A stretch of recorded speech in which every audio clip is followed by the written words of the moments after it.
মহিতের ন্যায় হইল পাণ্ডব সদর। সদর মানে কি? সদর মানে কি? সদর মানে হ্যাঁ, সদর কথাতে সহ উদর, একই উদরে ছিল, তার মানে ভাই। সদর মানে ভাই, পাণ্ডব সদর মানে অর্জুন। কেন কবিতা ছন্দ মেলানোর জন্য লিখতে হয় বিভিন্ন শব্দ, বুঝা গেল? অতএব সাজিল অর্জুন মায়াবদ্ধ নর, মোহিতের ন্যায় হইল পাণ্ডব সদর। আর পরে বলবো না, বাকিটা আপনারা ভক্তির সাথে দেখ করে নেবেন, সুন্দর আছে। তো উত্তরটা পেলেন? এই যে অর্জুন যে কম শোক করছে ঠিক কি ব্যাটি? হ্যাঁ, এটা বুঝে বুঝতে সেদিন হাত দিয়ে দিই। ঠিক আছে, তিনি শুনতে পারতো আবার কৃষ্ণের ইচ্ছাতে তিনি মায়ার সেই জন্য অর্জুনের কি জায়গা আছে? অর্জুন কহে কৃষ্ণ এরা যে স্বজন রণাঙ্গনে আসিয়াছে করিবারে নয়, দেখি আমার গাত্রে হয়েছে রোমাঞ্চ। রোমাঞ্চ কেন হচ্ছে? বাহ মজা, তাই না? হ্যাঁ, রোমাঞ্চ কি মজা, তাই না? হ্যাঁ কি না? না, হ্যাঁ, তার মনোযোগ সঙ্গে শুনতে। এই রোমাঞ্চ দুই কারণে হয়, আনন্দের জন্য হয়, ভয়ের জন্য হয়। এখানে অর্জুনের কি জন্য হয়েছে? ভয়। তার মানে এটা মায়াটা ঠিক নয়। দেখি আমার কাছে হয়েছে রোমাঞ্চ, মুখ মধ্যে রস নাই, এই যে মহামঞ্চ, মুখ শুকিয়েছে, মুখের মধ্যে রস নেই, কখন হয়? ভয়। অর্জুন এই অবস্থা হয়েছে। এখানে প্রবাদ করছেন, ভগবানের প্রতি যার অবিচলিত ভক্তি আছে তিনি জীবনের সবকটি মহৎ চরিত্রে বসিত, কিন্তু যে ভগবত ভক্ত নয় তার যা কিছু সবই জাগতিক, সেগুলোর কোনো মূল্যই নেই, কারণ সে মনোধর্ম দ্বারা পরিচালিত হয় এবং সে অবধারিত হবেই চোখ পালন জাগতিক শক্তি দ্বারা আকর্ষিত হয়ে পড়ে। এখানে প্রবাদ করছেন, ভগবানের ভক্ত করুণা সিন্ধু, অপর দুঃখে তার অন্তর কাঁদে, তাই শুদ্ধ ভক্ত ভগবত ভক্ত অর্জুন বীর শস্য হয়ে তার অন্তর কমলতার পরিচয় আমরা এখানে পাই। এই শ্লোকে প্রবাদ কি বলেন? এখানে গীতাতে এই রেখা আন্দোলন করুন, পেয়েছেন শ্লোকটা? হ্যাঁ না, কেন? 28 নম্বর শ্লোকে শেষে 28 শ্লোক,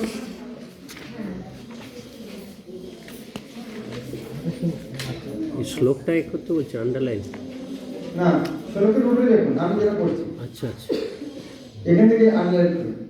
অর্জুনের এই ধরনের আচরণ তার দুর্বলতার প্রকাশ নয়, এ হচ্ছে তার হৃদয়ের কোমলতার প্রকাশ। ভগবানের ভক্ত করুণার সিন্ধু, অপরি দুঃখে তার অন্তর কাঁদে, তাই শুদ্ধ ভগবত ভক্ত অর্জুন বীর শ্রেষ্ঠ হলেও অন্তরের কোমলতার পরিচয় আমরা এখানে পাই। এই কোমলতাটা ভক্তি লক্ষণ, কিন্তু পূর্বদ অনেক জায়গায় এটা বলেছেন এটা মায়ার লক্ষণ। দুটাকে উল্লেখ করার জন্য ওইখানে এই শ্লোকে কি বলেন প্রভুপাদ? এটা ভক্তির লক্ষণ, যে তুমি ভক্ত কোমলতার লক্ষণ পাওয়া গেছে।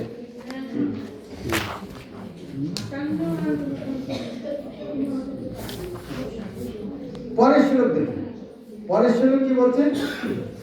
কাঁপিতে শরীর মম সহিতে না পারি, গান্ডি খসিয়া যায় কিছু, জ্বলিয়া উঠেছে ত্বক মহাতাপবান, হইও না বন্ধু আর আসে। অর্জুনের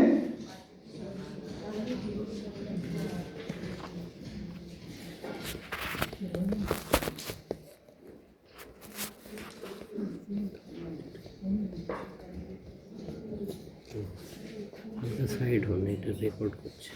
এখানে দেখুন এই শ্লোকের তাৎপর্য কি প্রবাদ বলছেন? গভীরভাবে বিবেচনা করলে আমরা দেখতে পাই অর্জুনের ভয়ের কারণ হচ্ছে তিনি তার দেহটিকে তার স্বরূপ বলে মনে করেছিলেন এবং তার দেহ সম্বন্ধে যারা তাদের আত্মীয় তাদের হারাবার স্বরূপ তিনি মুহূর্তমান হয়ে পড়েছিলেন। প্রবাদ দুটো তাৎপর্য বলেন। প্রথমে তাৎপর্য কি বলেন? যে উনি শুদ্ধ ভক্ত, তাই না? পরের শ্লোকে তাৎপর্য কি বলছেন প্রবাদ? এই অর্জুনের যে রোমাঞ্চ হয়েছে ভয়ের ফল। দেখতে পাচ্ছেন কথা করছি?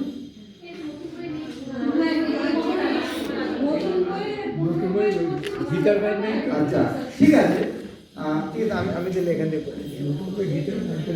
আপনাদের ভাষাটা করি। আরে গীতার গান তো চিরকালই নেই এতে, ওটা বলে লাভ আচ্ছা নেই। ঠিক আছে, আমি আপনাদের এই বইটা পড়ি। যখন থেকে এই ভার্সন হয়েছে গীতার গান বাদ দেওয়া। 58 পাতা 58 পাতা কি 58? 58 পাতা কোথায় পাবো? 59 পাতা। 59 পাতা আরে শ্লোক নম্বর 29, এত হ্যাঁ, ভুল করেছে। শ্লোক নম্বর 29-এ দেখুন, 59 পাতার আমি পড়ছি, তাৎপর্যে মাঝখান দেখুন।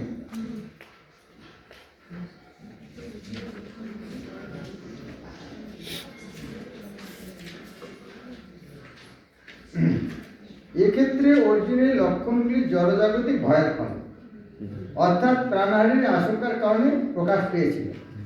তার অন্যান্য লক্ষণ দেখেও আমরা তা স্পষ্টভাবে বুঝতে পারি। অর্জুন এত অস্থির হয়ে পড়েছিলেন যে তার হাত থেকে বিখ্যাত গান্ধী ধনুক খসে পড়ছিল, এবং যেহেতু তার হৃদয় দগ্ধ ছিল তাই তার ত্বকও জ্বলে যাচ্ছিল। এই সমস্ত কিছুরই মূল কারণ হচ্ছে জীবন সম্বন্ধে অর্জুনের জাগতিক ধারণা।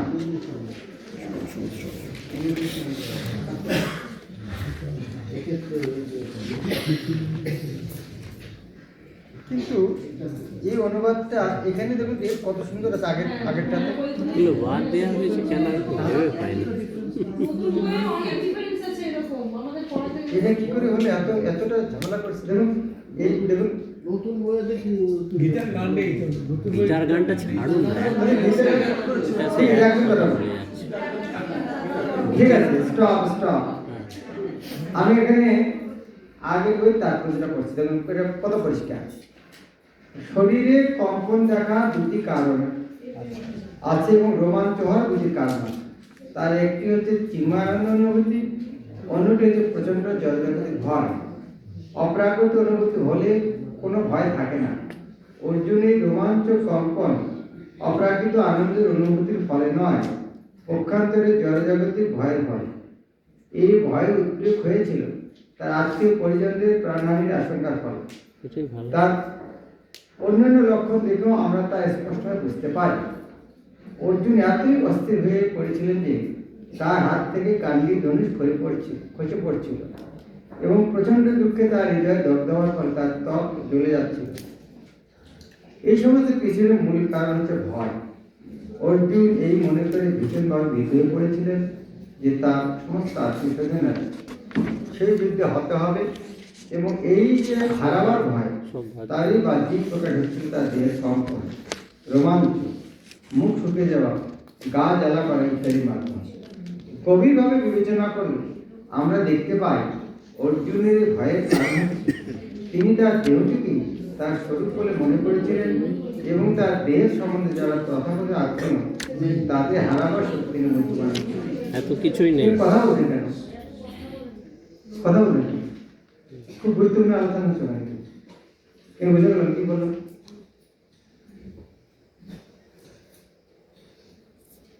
ওই ভুল আছে ওই কথাগুলো আলোচনা করলে তো বুঝতে পারবো। যা আছে আছে, সেটা তো আলোচনার বিষয় মানে আলোচনার বিষয় এখানে কি করছি সেটা আলোচনার বিষয়। গভীরভাবে বিবেচনা করলে আমরা দেখতে পাই অর্জুনের এই ভয়ের কারণ হচ্ছে তিনি তার দেহটিকে তার স্বরূপ বলে মনে করেছিলেন, এবং তার দেহের সম্বন্ধে যারা তথাকথিত আত্মীয় তাদের হারাবার সাথে তিনি মূর্ছমান হয়ে পড়েছে। এই দুটো জিনিস পরিষ্কার আমাদের। তো অর্জুন শুদ্ধ ভক্ত, কৃষ্ণ তাকে তার মধ্যে ভগবত গীতার জ্ঞান দেওয়ার জন্য তিনি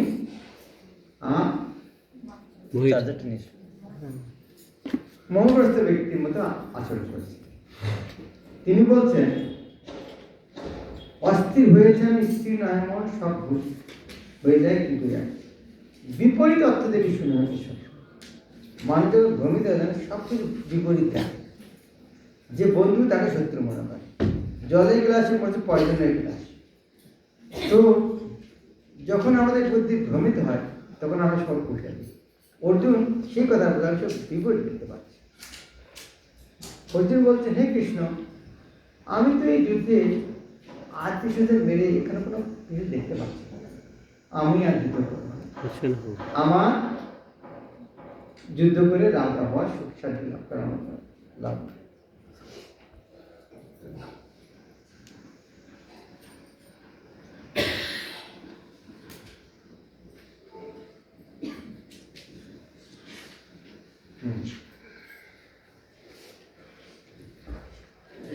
বলছেন আমি যাদের জন্য যুদ্ধ করতে চাই, যাদের সুখ দিতে চাই, তারাই যদি মরে যায় কাদের জন্য যুদ্ধ করবে? যুদ্ধ করে রাজা হয়ে কার জন্য তো রাজা হবে? যাদের জন্য রাজা হবে তারা যদি মরে যায়, সেরকম রাজা হয়ে কি লাভ? আমি এদেরকে মেরে ত্রিভুবন যদি ত্রিভুবন রাজা হই আমি চাই না। উল্টা যদি আমি এদেরকে মারি তাহলে পাপ। আত্মীয় স্বজন মারা মানে আর এই আত্মীয় স্বজন মেরে কেউ করতে সুখী হয়েছে, আর আমি আজীবন নরকে থাকি। ওরা নয় লোভী, ওরা দেখতে পাচ্ছে না, আমি তো জানি এটা কত বড় ভুল হচ্ছে। এই যে পাপ, এই পাপের ফলে নরক নিশ্চিত। এর ফলে আমাদের কুলক্ষয় হচ্ছে। কুলক্ষয় হলে কি হবে? কুল নাশ হলে কুল ধর্ম নাশ হয়। কুল ধর্ম নাশ করলে, ধর্ম নাশ হলে মানুষ পাপাচার করে। পাপাচার করলে সবচেয়ে বড় পাপ, প্রথম যে পাপ মানুষ অসৎ সঙ্গ করে, যৌন সঙ্গ করে। তার ফলে স্ত্রী পুরুষের ব্যভিচার ফলে স্ত্রীরা ব্যভিচারী হলে বর্ণ সংকর হবে। বর্ণ সংকর হলে তারা জানতে পারবে না কে কার পুত্র, কে কার পিতা। না জানার ফলে একজনের মৃত্যুর পরে কেউ কার আরো পিণ্ড দিল না। যে সন্তান পিতার পিণ্ড দিল না, সন্তানও নরকে গেল। যে পিতা পিণ্ড পেল না, সেও নরকে গেল। তাহলে এই যুদ্ধ করলে পিতাও নরকে যাচ্ছে, সন্তানও নরকে যাচ্ছে। আর যারা যুদ্ধ করে এই পরিস্থিতির সৃষ্টি করেছে তারাও নরকে যাবে। তো অর্জুন যুক্তি দেখাচ্ছেন আমরা এমন একটা যুদ্ধ করতে যাচ্ছি, আমরাও নরকে যাব, আর ভবিষ্যতে যত প্রজন্ম হয়েছে তাদেরকে নরকে যাওয়ার রাস্তা আমরা পরিষ্কার করে রাখছি। কি অর্জুন কত বুদ্ধিমান! তাই অধর্মের প্রাদুর্ভাবে পড়ল নারীগণ, পতিত হইবে সব কর্ম।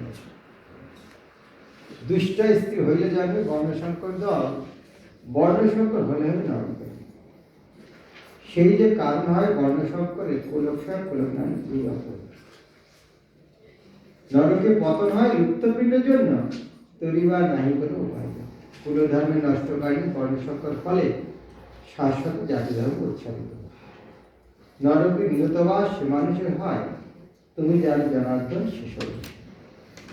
আমি অনুমান করে বলছি না কৃষ্ণ, আমি শুনিয়াছি তাই সাধু সন্ত মুখে, নরকের পথে চলে কে রহিল। হায় হায়, মহাপাপ করিতে উদ্যত হয়েছি আমরা, শুধু হয়ে পড়েছি। রাজ্যের লোভেতে পড়ে এ দুষ্কার্য করি, স্বজন হনন এই উচিত কি হল? যদি ধার্তরাষ্ট্রগণ আমাকে মারিয়া এই রণে রাজ্য লয় অশস্ত্র বুঝিয়া, সেও ভালো মনে করি যুদ্ধ সে অপেক্ষা বিনা যুদ্ধে আমি সেই আমি করিব। হে কৃষ্ণ, আমি অস্ত্র ত্যাগ করি। অস্ত্র ত্যাগ করি, তোর তো কথা চাইবে না, অস্ত্রহীন।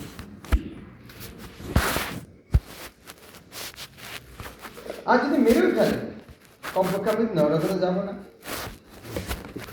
কি শুনে দিই আমি অস্ত্র ধারণ, অস্ত্র ছেড়ে দেব। অস্ত্র না থাকলে যুদ্ধ করবে, তাহলে আমাকেও মারবে। কিছু আর তুমি মনে করো না ওরা তো ছাড়, তোমাকে ছাড়, ঠিক আছে, মেরে মরে যাবে। মরলাম কিন্তু নরকে তো গেলাম না। সেই কথা বলে অর্জুন ধন্যবাদ থাকবে। এ কথা বলিয়া পার্থ নিশ্চল অবশীল, রথ বস্ত যুদ্ধমত, রথ উপস্থ যুদ্ধমতে অস্ত্র সেতে দিল। শোকেতে উদ্বিগ্ন মনা অর্জুন সদায়, বিষাদ যোগ নাম এই গীতার বিষয়। এইভাবে প্রথম অধ্যায় সমাপ্ত। বিষাদ, অর্জুন এই অধ্যায় কি দেখাচ্ছেন? বিষাদ দেখাচ্ছেন। এই অধ্যায়ের প্রথমে অংশ কি ছিল? সৈন্য সমাবেশ। 46 শ্লোকের মধ্যে প্রথম 23 শ্লোক ছিল যুদ্ধক্ষেত্রে সৈন্য সমাবেশ। শেষের 23 শ্লোক অর্জুনের বিষয়। তাই প্রভুপাদ ইংরেজিতে অনুবাদ করেছেন কুরুক্ষেত্রে যুদ্ধ সমাবেশ। আপনি হিন্দি বইয়ে বা ইংরেজি বইয়ে এরকম অনুবাদ পাবেন। অধ্যায়টার নাম কুরুক্ষেত্রে সৈন্য সমাবেশ। আর এখানে গীতার গানে উনি লিখছেন বিষাদ যোগ নাম। দুটি কথাই ঠিক। কুরুক্ষেত্রে সৈন্য সমাবেশ কোনো বই যদি দেখেন, বাংলাতে গুরু মহারাজ বিষাদ যোগ লিখেছেন, অন্যান্য ভাষার বইয়ে কুরুক্ষেত্রে সৈন্য সমাবেশ লাগে, যেহেতু প্রভুপাদ ইংলিশেও এরকম লিখেছেন। কিন্তু গীতার গানে প্রভুপাদ স্পষ্ট লিখেছেন বিষাদ যোগ নামই গীতার বিষয়। প্রভুপাদ গীতার গান পুস্তকের নাম বিষাদ যোগই লিখেছেন। সেই রকম দ্বিতীয় অধ্যায়ের নাম সাংখ্যযোগ, সেটা সবাই আমরা জানি। কিন্তু প্রভুপাদ ইংরেজিতে এটার নাম দিয়েছেন দি কন্টেন্টস অফ গীতা সামারাইজ, মানে গীতার সারাংশ। হিন্দি বা অন্যান্য ভাষার বইয়ে এই অধ্যায়টার নাম আমরা কখনো কখনো দেখতে পারি গীতার সার। যে দ্বিতীয় অধ্যায় গীতার সার বা সাংখ্যযোগ লেখা থাকে, দুটোই ঠিক। যেটা লেখা আছে সাংখ্যযোগ লেখা থাকে ওটি, গীতার সার লেখা থাকে ওটি। কেননা এই সারটাতে এখানে এই অধ্যায় কৃষ্ণ পুরা সংক্ষিপ্ত সার দিয়েছেন। এই প্রথম অধ্যায়ের যে শোক, সেটার কিছু অংশ এখানে আলোচনা হয়েছে। তারপরে 18 অধ্যায় পর্যন্ত যা আছে সেটাও ওখানে লেখা আছে। এখন দ্বিতীয় অধ্যায়ে অর্জুন এই কথা বলে অস্ত্র ত্যাগ করে অনেক গীতা পড়েছেন, কিছু কিছু বই পাবেন নিচে বাড়িতে বসে পড়ছে, মাটিতে বসে নাকি রথপস্ত, এখানে গীতা রথপস্ত পাবে, স্যার রথের উপরে বসে পড়ছে, রথ থেকে নামেন। এখন এতই বিমোহিত হয়েছে অর্জুন কান্না করছে। এইরকম সারা পৃথিবীর শ্রেষ্ঠ বীর কান্না কি করছে? অনেক কারণ হতে পারে। মরে যাওয়ার ভয়ে, নিচে মরে যাওয়ার ভয়, কাপড় সাজার জন্য তিনি ভয় পাচ্ছেন কি করে এত বড় পাপ কর্ম করবেন। আর কৃষ্ণ কেন এই পাপ কর্ম করতে বলছেন সেটার কারণ কৃষ্ণ তো ভুল বলছেন, উনি সন্দেহ দিয়েছেন।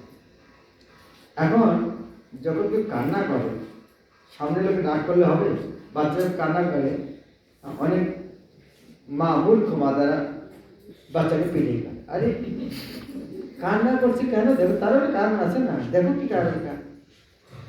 ওই সময় রাগ করলে লাভ আছে, তারও তো যুক্তি আছে। বাচ্চাটা কেন কান্না করছে, কেন করতে চায় না, সেটাকে খুঁজে দেখি তার কারণ আছে। সেই জন্য প্রভুপাদ থেকে লিখছেন কৃপাময় মধুসূদন কহিল তাঁরে ইতিবাক্য বন্ধু ভাবে অতি মিষ্টি স্বরে। ওর তো মিষ্টি স্বরে কথাগুলো বলছে।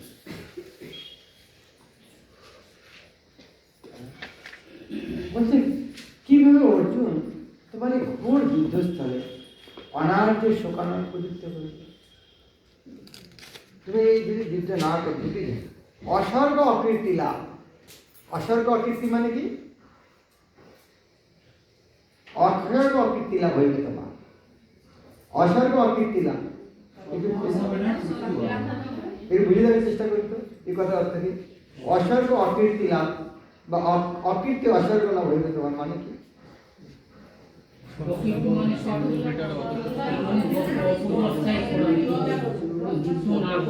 সাধারণ কথা, অকীর্তি অস্বর্গ। আমি প্রশ্নটা কেন করেছি, নিশ্চয় একটা কারণ আছে।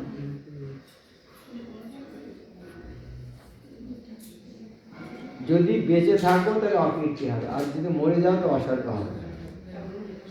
এই যদি যুদ্ধ যদি না করো, যদি ওরা তোমাকে না মানে তাহলে অপরাধ অকীর্তি, আর যদি মেরে ফেলে তাহলে নরকে যাবে, অস্বর্গ। তাহলে অকীর্তি অস্বর্গ দুটি হবে, দুটো যে কোনো একটা হবে।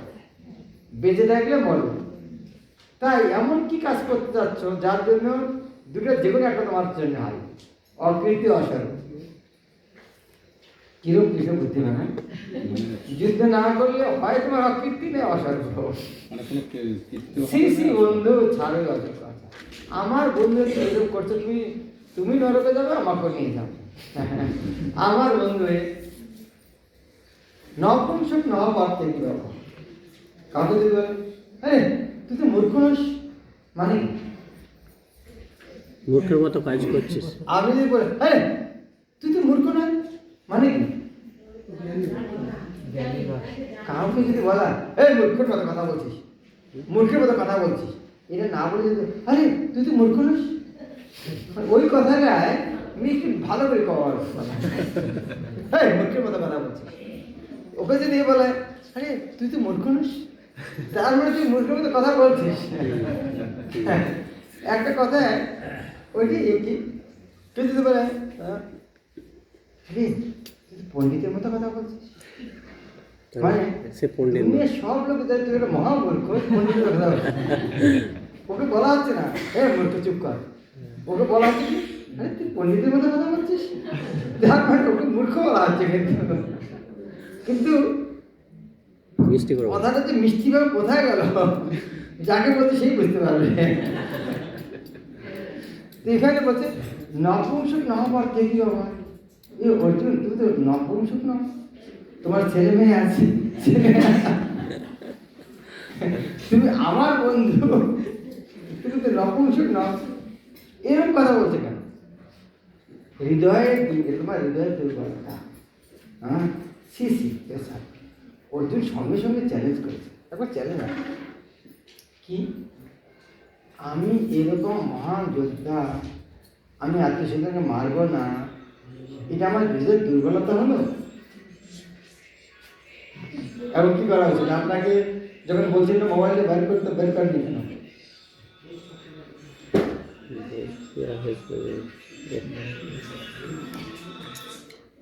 আপনি আমার এই প্রশ্নের উত্তর দেন দেখি।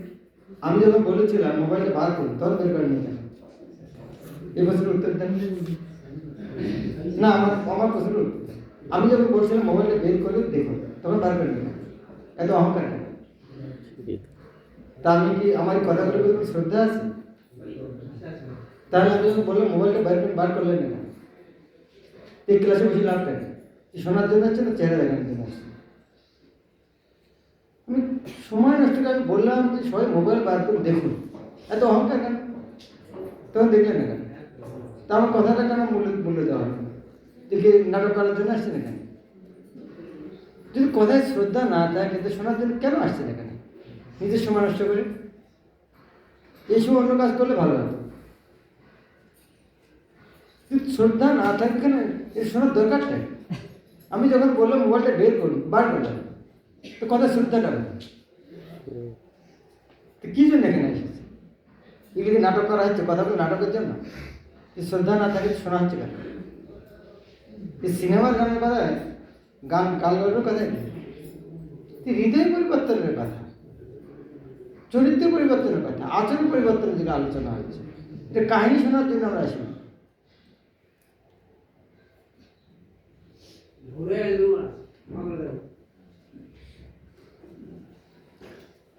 অর্জুন কি বললেন? মধুসূদন,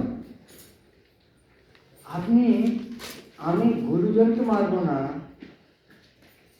দ্রোণাচার্যকে ভীষ্মকে মারবো না, এরকম কথা বলছি, আর সেটাকে আমি হৃদয়ের দুর্বলতা মনে করছেন, চ্যালেঞ্জ করছেন না?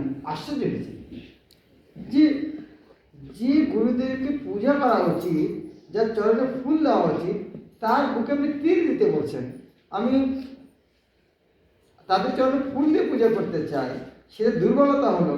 আর ফুল না দিয়ে তাদের হৃদয়ে তীর লাগাটা, সেটা ভালো কাজ হলো। আর আমাদের গুরু আর দাদু কি সাধারণ গুরু? কয়জনের গুরু আছে দ্রোণাচার্যের মতো, কয়জনের দাদু আছে ভীষ্মের মতো? এইরকম কি গুরু আর দাদুকে সবাই জীবনে পায়? সবাই পায়। তাহলে সেই রকম গুরু আর দাদুকে মেরে ফেলানো, এটা কি করে হয়? কৃষ্ণ তারপরেও কিছু বলছেন না, এরকম কথা বলার পরেও যদি সামনে না বলে তখন কি মনে হবে? এত যুক্তি দেওয়ার পরেও কৃষ্ণ কিছু বলছেন না, তখন অর্জুন কি মনে করে? না, কৃষ্ণ তার তার তার সিদ্ধান্তে কৃষ্ণ এখনো অটল। তার মানে আমি হয়তো ভুল। যখন কৃষ্ণ তখনও অটল, তখন অর্জুন মনে হচ্ছে হয়তো আমি ভুল মনে হয়। বুঝিতে পারি না ভালো কোথায় গরিমা হলো, কোন কার্যে জুয়ায় আমার, কিভাবে আমি জয় করি, কিভাবে নিজে মনে। কৃষ্ণ আপনি কি চান? আর আপনি আমাকে পরীক্ষা করতে যাচ্ছেন যে তুমি যুদ্ধ করো? আপনি আমার লোক দেখতে যাচ্ছেন, দেখো দাদু আর গুরুকে মেরে রাজা হতে চাই। আপনি আমাকে হৃদয়টা পরীক্ষা করার জন্য যুদ্ধ করতে বলছেন। আসলে আপনি কি চান? আমি যুদ্ধ করি কি না করি? আমি তো বুঝতে পারছি না আপনি আসলে আপনার হৃদয়ের ভাবনাটা কোনটা বলছেন। দ্বিতীয়টা হচ্ছে, আপনি যদি যুদ্ধ করতে বলেন আপনি কি চান? আমি মরি না জিতি? আমি তো ঠিক বুঝতে পারছি না আপনি কোনটা চাচ্ছেন কোনটা। আর আমার পাটা দুটো নৌকায় আছে, আমি বুঝতে পারছি না কোন নৌকায় পাটা দেব। কিভাবে আমি জয় করি, কিভাবে আমি নিজে মরি, দুই নৌকা আমারে না চায়। যাদের মারিয়ারণে বাঁচি বসে পারে না তারা সব আমার।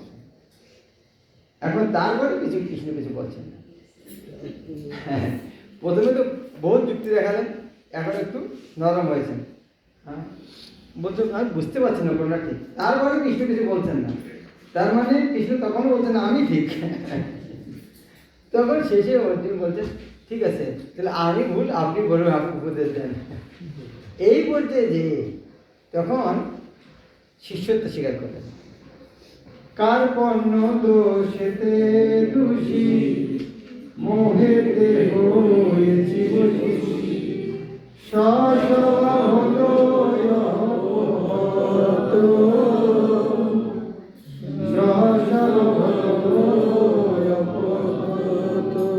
নিজের যে স্বভাব ক্ষত্রিয় এই ভাবটাই চলে গেছে, যুদ্ধ করার ইচ্ছাই নেই।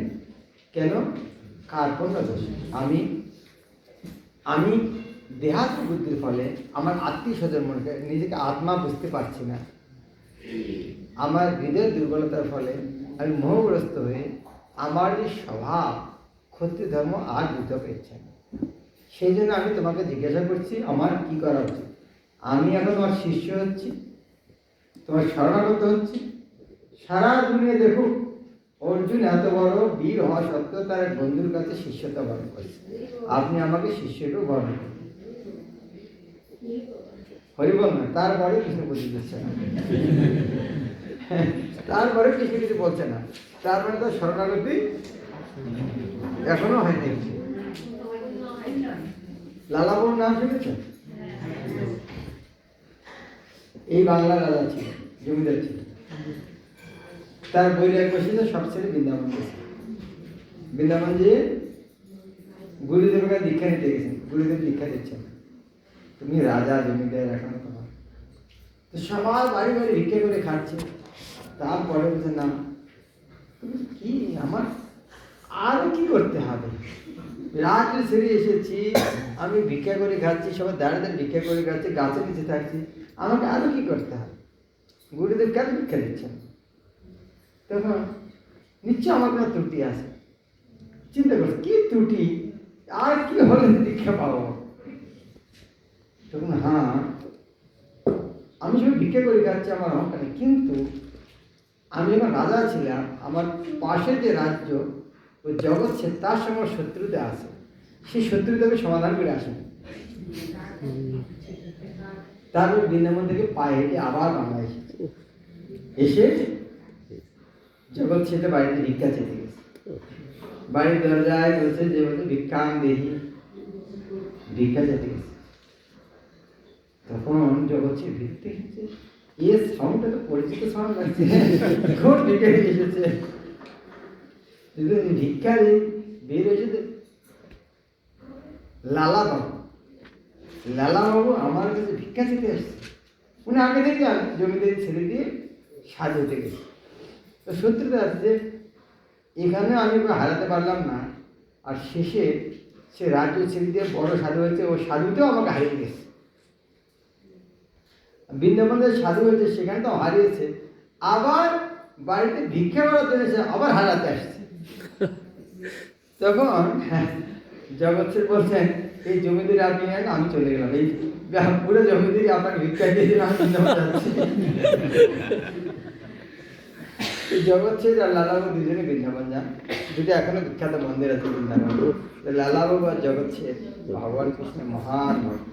আপনারা গিয়ে দেখেছেন বৃন্দাবনে? বিরাট ব্যাপার। তো লালাবাবুকে এত পরীক্ষা করে তার গুরুদেব, তাকে যতক্ষণ না জগৎ ছেড়ে কাছে ভিক্ষা চাইতে আসে ততক্ষণ থেকে ভিক্ষা নেন। তো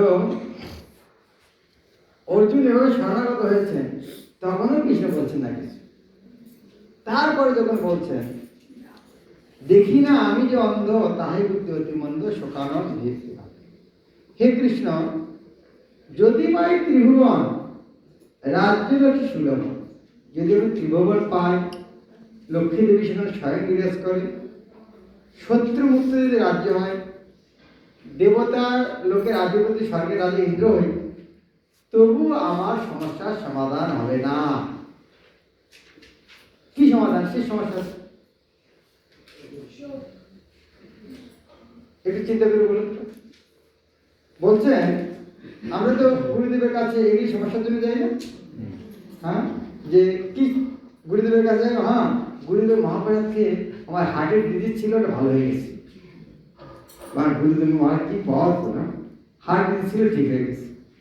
এখানে যদি পাই ত্রিভুবন, হে গুরু মহারাজ, আমি ত্রিভুবন পাই, গুরুদেবের কাছে ত্রিভুবনের রাজা হওয়ার জন্য যাওয়া উচিত নয়। রাজ্য লক্ষ্মী সুলভ, লক্ষ্মী দেবী আসে বিরাজ করবে, সেরকম সুখ দরকার নেই। শত্রুমুক্ত রাজা, সেটাও দরকার নেই। এমনকি স্বর্গের রাজা, সেটাও আমি চাই না। তো গুরুদেবের কাছে চাইতে বলছে, আমার এর চেয়ে একটা বড় সমস্যা আছে, সেটা সমাধান চাই। সেটা কি? আত্মার জ্ঞান করো। সেই জ্ঞান, সেটা কি? কিতাব জানা যে এটা ভগরূপ কি রূপে ঘটেছিল। হ্যাঁ, ওই যে বুঝতে পারছি কোথায় বলছিল এটা, ভগরূপ কি রূপে ঘটেছিল, এইটাই সমস্যা, এইটাই সমস্যা। ভগরূপ মানে কি? জন্ম মৃত্যু যারা, আসল সমস্যা আছে এই যে চারটে। ত্রিভুবনের রাজ্যে একদিন মরবে না, তাহলে কি লাভ? এই চারটে পেয়েছি, কালকে সকালবেলা মরে গেলাম, তাহলে আপনি কি? তাহলে আসল সমস্যাটা কোথায়? জন্ম মৃত্যু যারা দিতে। তো গুরুদেবের কাছে এটার জন্য যাওয়া উচিত। তো অর্জুন বলতে, আমি সব কিছু পাই, তবু সমাধান হবে না যতক্ষণ এর সমাধান হচ্ছে। তো আধ্যাত্মিক গুরুর কাছে যাওয়ার একটাই উদ্দেশ্য হচ্ছে ভগবত দূর করা। কি সুন্দর কৃপা! এটা সংস্কৃত শ্লোক করে বুঝতে পারা যাবে। দেখুন লেখা আছে, নাই প্রপস্যামি মমা নই প্রপস্যামি মম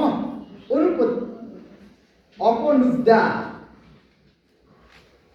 নই প্রপস্যামি মম পনুদ্যা যৎ শোকমুচ্চ শোনমিন্দিয়ানাম অবাপ্য ভৌমৌ অসপত্নৃদ্ধম রাজ্যং শিরোনাম অভিযানবাদ। এখানে এই শ্লোকে আমরা অতটা পরিষ্কার বুঝতে পারছি, যেখানে প্রভুপাদের গীতার ভবরূপ কি রূপে ঘটবে, এটাই হচ্ছে সমস্যা। আর এই রূপে রসিদটা কি?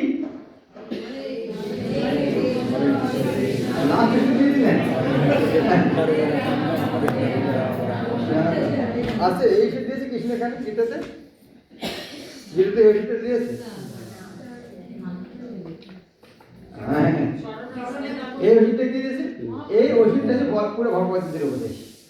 এই যে ভগবদ্গীতার ওষুধটা হচ্ছে পুরো ভগবদ্গীতার উপদেশ। আর এই পুরো ভগবদ্গীতার উপদেশটা প্যাটার্ন করে হরে কৃষ্ণ মহামন্ত্র। আপনারা যেটা বলছেন যে ঠিক, হরে কৃষ্ণ মহামন্ত্র, কিন্তু সেটা হচ্ছে ভগবদ্গীতার সার। তাহলে এই রোগটার নাম কি? ভবরোগ। তার ওষুধটার নাম কি? ভগবদ্গীতা। এরপরে যে উপদেশটা দিলেন সেটা হচ্ছে ভগবদ্গীতা। তারপর থেকে ভগবদ্গীতা শুরু হলো। শ্রী ভগবান কৃষ্ণ একটু হাসি দিলেন, হাসি দিয়ে তিনি ভগবদ্গীতাকে বুঝিয়ে দিচ্ছেন। এই যে ভগবদ্গীতা দ্বিতীয় অধ্যায়ে 11 নম্বর শ্লোক থেকে প্রথমে 30 নম্বর শ্লোক পর্যন্ত ও বলতে আমি শরীরে মা আত্মা। যে বিষয়ে শোক করা উচিত নয় সেই বিষয়ে শোক করছে। কোন বিষয়ে শোক করা উচিত নয়? দেহের না, দেহ নেই। কিন্তু যে বিষয়ে শোক করা উচিত সেটা শোক করছে, সেটা কি? আত্মা। সেটা বোঝানোর জন্য উদাহরণ দিলেন কি, দেহ জীবন পরিবর্তন হয়, আত্মা অপরিবর্তন।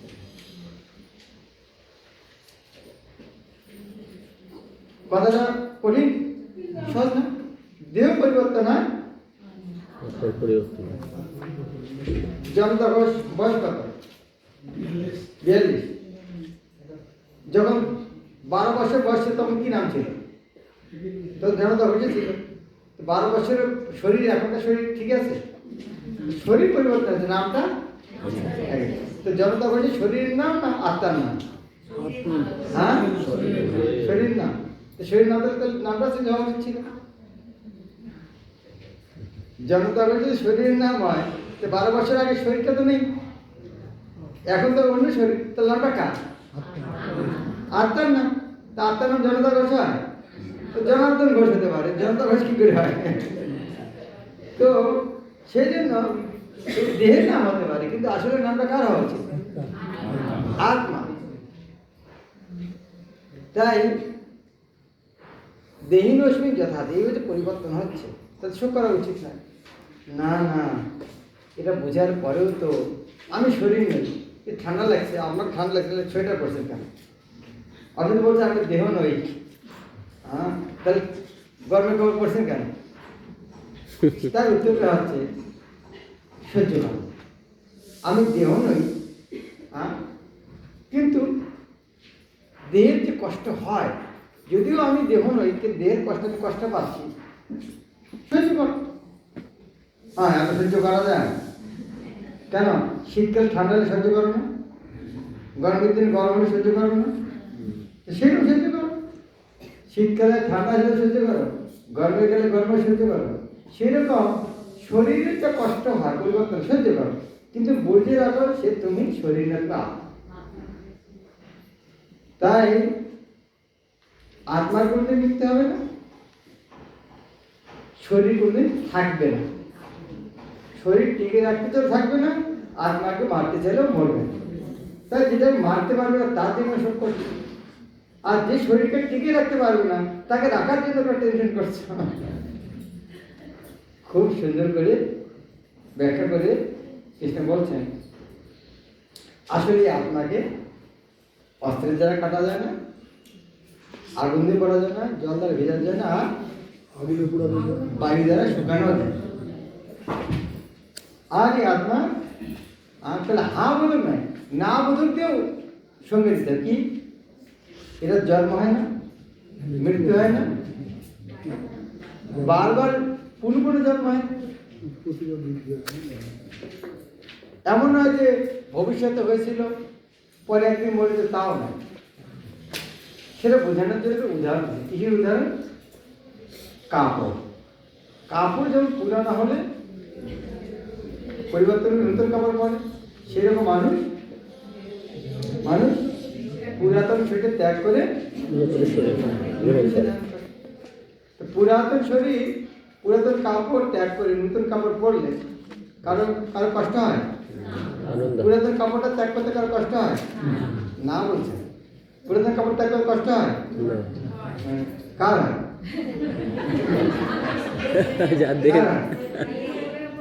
গরিব লোকের। গরিব লোক ওই কাপড়গুলো কি করে? যার নতুন কাপড় কেনার ক্ষমতা নেই সে কি করবে? সেলাই কি করবে? যে গরিব লোক পুরাতন কাপড় ছাড়তে যাবে না, আর ধনী লোক ফেলে দিন নিত। তাই যারা এই পুরাতন দেহটা ছাড়তে যাবে না তারা গরিব, যারা পুরাতন দেহটা ছাড়তে যাবে তারা ধনী। মানে কি? আত্মজ্ঞান আছে। যারা জানে যে মরলে ভগবানের ধাম, ধনী লোক তারা সরে যেতে ভালো পারে না। আর যাদের ভয় বাবা মরলে তো নরক, যতদিন আছে বেঁচে থাকি, যারা গরিব তারা পরিচিত হয়। এখন প্রশ্ন হতে পারে অর্জুন হয়তো বলতে না না আমি আত্মা টাত্মা কিছু মানি না, আত্মা বলে কিছু নেই, এটা তো মগজ ধলাই করছে না, আত্মা বলে আর কিছু মানি না এরকম কিছু। সেক্ষেত্রে কৃষ্ণ বলতে ঠিক আছে তুমি যে আত্মাকে না মানতে চাও, যদি তুমি মনে করো এই শরীরটা একটা রাসায়নিক সংমিশ্রণ, যদি রাসায়নিক সংমিশ্রণ হয়, সমুদ্রে তো কত লবণ গলে জল হয়ে আছে, তার জন্য কেউ শোক করে? কত কেমিক্যাল, কত রাসায়নিক পদার্থ এখান থেকে পরিবর্তন হয়, তাদের কেউ শোক করে? আমরা আশেপাশে কত রাসায়নিক বস্তু ক্রিয়া বিক্রিয়া কত নষ্ট হচ্ছে, এদিক ওদিক পড়ে যাচ্ছে, কেউ শোক করে? হ্যাঁ, তাহলে একটা মানুষ পড়ে গেলে মানুষ শোক করে কেন? তো নিশ্চয়ই রাসায়নিক ক্রিয়া বিক্রিয়া নয়, নিশ্চয়ই রাসায়নিক ক্রিয়া বিক্রিয়া নয়। রাসায়নিক ক্রিয়া বিক্রিয়ার জন্য মানুষ যেমন শোক করে না, তো মানুষ মরে গেলে শোক করে। তার মানে এই যে রাসায়নিক ক্রিয়া বিক্রিয়ার জন্য এখানে আত্মা বলে একটা বস্তু আছে। তাই এটা বোঝা উচিত যে আত্মা বলে যে আছে, যে আত্মা হচ্ছে অবিনাশী। তাই দেহের জন্য শোক না করে আত্মার ধর্ম করা, যে আত্মার যে ধর্মটা আছে সেটা হচ্ছে ভগবত ভক্তি। তাই তুমি যুদ্ধ করো, যুদ্ধ করলে অর্জুন যদি যুদ্ধ করো দুটা কাজ হতে পারে, জিতলে স্বর্গ, এই জগতে স্বর্গসুখ ভোগ করবে, আর মরে গেলে স্বর্গে যা ভোগ করবে। আর যদি যুদ্ধ না করো, মেরে ফেলে নরক, আর বেঁচে থাকলে এখানে নরক। বুঝে গেল? যুদ্ধগুলো বলতে অর্জুন, তোমার সামনে এরকম ক্ষত্রিয়ের সঙ্গে যুদ্ধ আসে, খালি যুদ্ধের মধ্যে নাম সাইন করলেই তো এইরকম কোন ক্ষত্রিয় আছে যার সঙ্গে এইরকম যুদ্ধ আসলে শুধু যুদ্ধে যোগদান করলেই বেঁচে থাকলে স্বর্গ, মরে গেল স্বর্গ? কয়জন ভাগ্যশালী এরকম?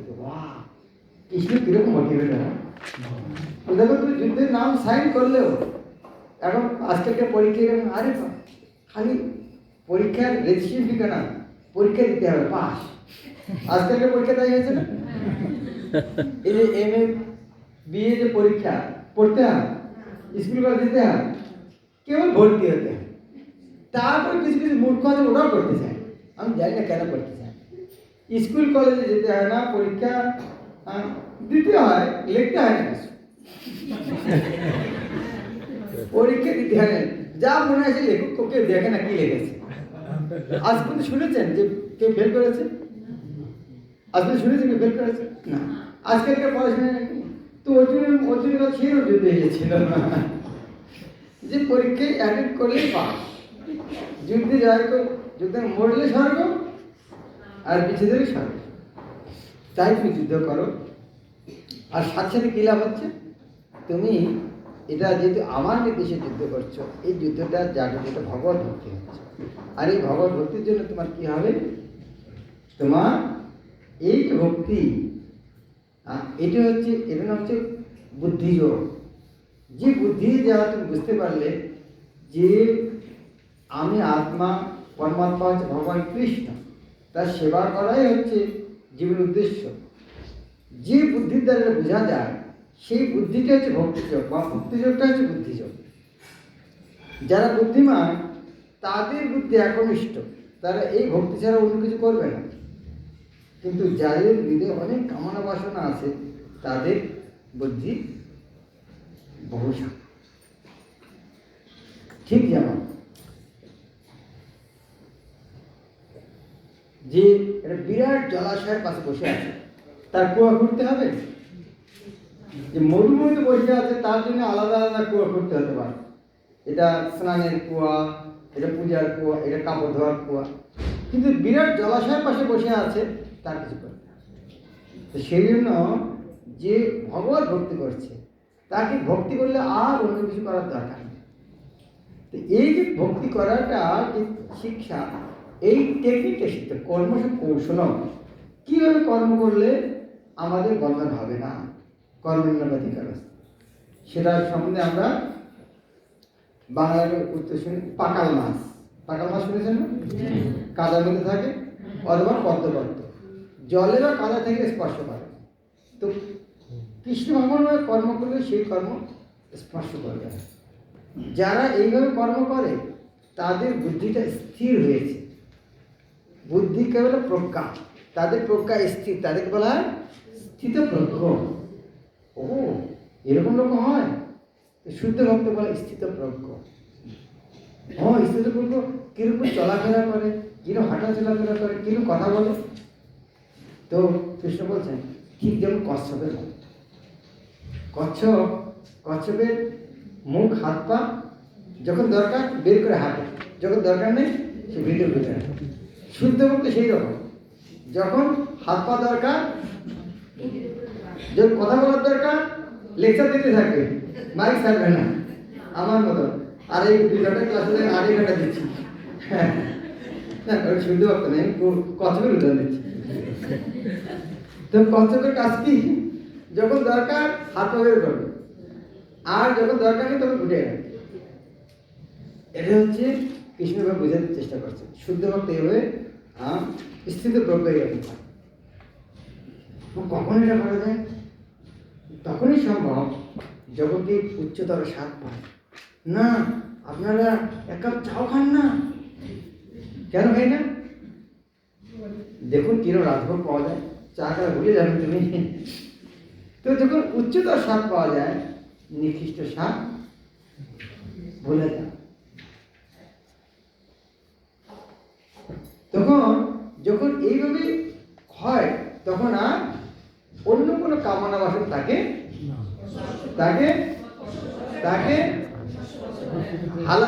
হেলাতে বলে, হেলাতে বলে শেখ মানে ঝাঁকাতে পারবে, নড়াতে পারবে। ঠিক যেমন বায়ুশূন্য স্থানে একটা প্রদীপ কি হয়, একটা থাকে, বায়ু আসলে নড়ে, আর নড়লে কি হয়? কাঁপতে থাকে, কি হয়? কম্পিত হয়। কালি হয়, চিনিটা কালো হয়, আলোটা বদলে, কখনো কখনো আলোটা নিভেও যায়। কিন্তু বায়ুশূন্য স্থান, কামনা বাসনা নেই, চিহ্ন কালো হবে না, লাইট। হ্যাঁ, কি সুন্দর। এটা হয়, কি করে হয়?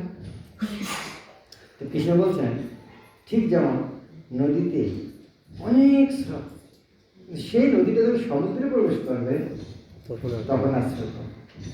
তো কৃষ্ণ ভক্তি হচ্ছে সমুদ্রের মধ্যে, যে কৃষ্ণ ভক্তি আনন্দ আসবে তখন আর এই জগতিক ইন্দ্রিয় ভোগ করার বিষয় প্রতি এমনকি আসতে পারবে না। এইভাবে আমরা পুরো 2য় অধ্যায় 10 মিনিটের মধ্যে শেষ করে দেবো। এটা কিন্তু আপনাদেরকে ভালো করে পড়তে হয়। কালকে আমরা 3য় অধ্যায় পড়বো, খুব তাড়াতাড়ি শেষ করে দিলাম 10 মিনিটের মধ্যে। আসল গীতা শুরু হয়েছে কিন্তু 11 নম্বর শ্লোক। তো আমি এই অংশটা খুব কম করে বললাম, আপনারা পড়ে নেবেন। 2য় অধ্যায় আপনি অনেকবার পড়েছেন, সবচেয়ে বড় অধ্যায় বলতে গেলে, যেহেতু 18 নম্বর অধ্যায়ে 78টা শ্লোকটা আছে, কিন্তু এখানে যদি 72টা শ্লোক, কিন্তু তাৎপর্য মিলে এই অধ্যায়টা সবচেয়ে বড়। তো সেটা সবচেয়ে কম সময় আমি শেষ করে দিলাম। ঠিক আছে, আজকে এখানে থাক। আর কৃষ্ণ গুরু মহারাজ দ্বন্দ্ব কর্ম শতক আর ভক্তি শতক, জ্ঞান শতক কত কটা হবে? শতক মানে 6, প্রথম 6, মাঝের 6, শেষের 6, 318। শেষেরটা কি জ্ঞান, শেষটা জ্ঞান, মাঝে ভক্তি। জ্ঞান। প্রথমটা কর্ম, মাঝেরটা ভক্তি, শেষটা জ্ঞান। কর্ম শতক, ভক্তি শতক, জ্ঞান শতক। তারপর প্রথম দিন ভূমিকা শেষ করলাম, দ্বিতীয় দিন আবার দ্বিতীয়। তো কালকে আমরা 3, 4, 5, 6 4টে করে করবো। এগুলো এগুলো দৌলত হরে কৃষ্ণ ক্লাস 30 থেকে শুরু হবে বলো শেষে একটু কীর্তন হওয়া উচিত না হ্যাঁ হ্যাঁ তার সম্বন্ধে